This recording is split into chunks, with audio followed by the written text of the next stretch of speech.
යාල දන්නවන් ලෝකෙ බලවත්ම රට ඇමරිකාව කියලා. අද අපි කතා කරන්නේ ඇමරිකා එක්සත් ජනපදය ලෝකයේ බලවත්ම රටව වුණේ කොහොමද කියන්නේ.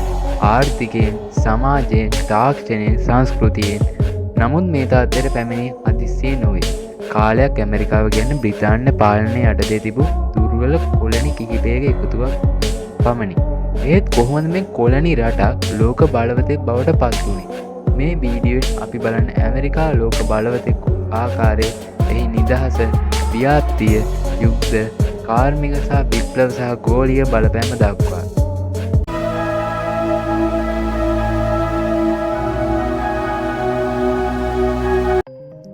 ඉතින් අපි මේක පළවෙනි එක විදිහට ගන්න කොලනි යුගය හා නිදහස. 17 වන සියවස 18 වන සියවසේදී යුරෝපයේ බලවතුන් නව භූමි සොයමින් ඇමරිකාවට පැමිණියා. බ්‍රිතාන්‍ය ඇමරිකාවේ නැගෙනහිර වෙරළ තීරයේ කොලනි 13ක් පිහිටුවා. මේ කොලනි වල සාරවත් භූමි, ස්වභාවික සම්පත්, අත්ලාන්තික් වෙළඳ මාර්ගය ලැබුණා. ඉතින් කාලයක් යද්දීම ඔවුන්ටම අනන්‍යතාවයක්, ආර්ථික පද්ධතිය සහ ස්වයං පාලන අදහසක් දීවිය. නමුත් 7 years පසු බ්‍රිතාන්‍ය බදු වැඩි කිරීම ගැටුම් ආරම්භ වුණා. ඉතින් non-taxation without expansion යන සංකල්පය ජනප්‍රිය වුණා. 1775 දී ඇමරිකානු විප්ලව යුද්ධය ආරම්භ වුණා. ඉතින් 1776 නිදහස ප්‍රකාශයට පත් කිරීම නිසා නිදහස, ප්‍රජාතන්ත්‍රවාදය, මානව හිමිකම් මත පදනම් නව රාජ්‍යයක් උපත ලැබුණා. සහ ශක්තිමත් පදනම.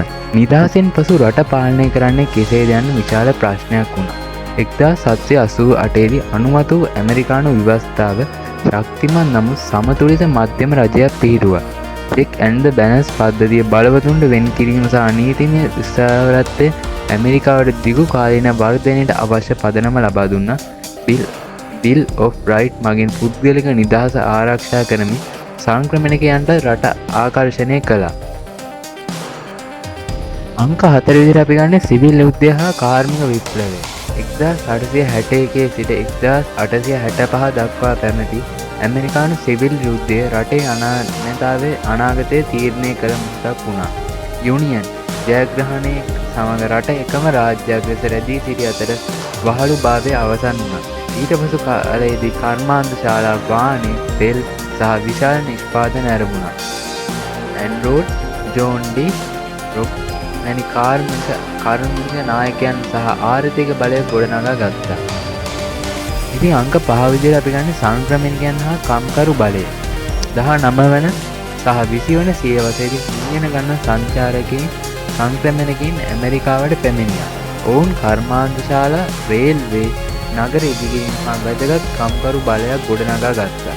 ඉතින් ඒක නිසා විවිධ සංස්කෘති අදහස්, දක්ෂතා ඇමරිකාව නවෝත්පාදනයන්ගෙන් නායකයෙකු කළා. ඉතින් අංක 6 විදිහට ගන්න ගෝලීය වේදිකාවට ඇතුල් වීම. 1798 ස්පැනිෂ් ඇමරිකන් යුද්ධය ඇමරිකාව ලෝක වේදිකාවට ගෙනා මූලික පියවරක් වුණා. ෆිලිපීන්ස් වැනි භූමි අත්පත් කර ගනිමින් ඇමරිකාව අන්තර්ජාතික බලයක් ගොඩනගා ගත්තා.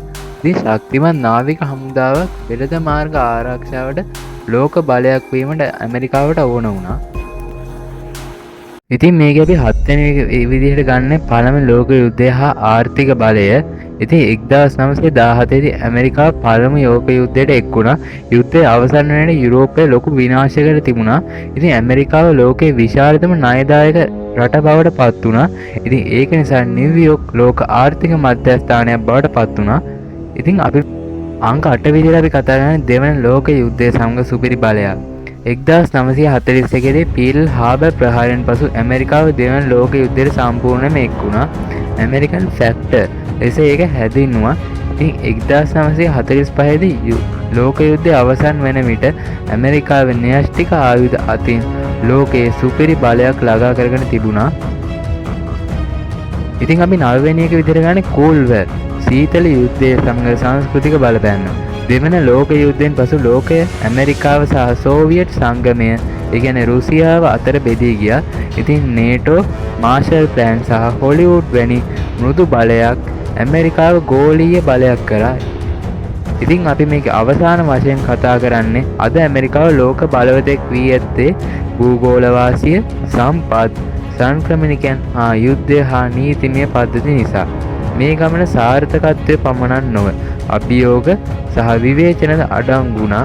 ඉතින් මේක ඇත්තම තීරණ ගැනීම හැකියාව වැනි දේවල්ද ඇතුළත් වුණා. ඇමරිකාව ලෝක බලවතෙක් වූ ආකාරය තේරුම් ගැනීමෙන් අද අපිට ලෝකයේ දේශපාලනය හොඳින් අවබෝධ කරගන්න පුළුවන්.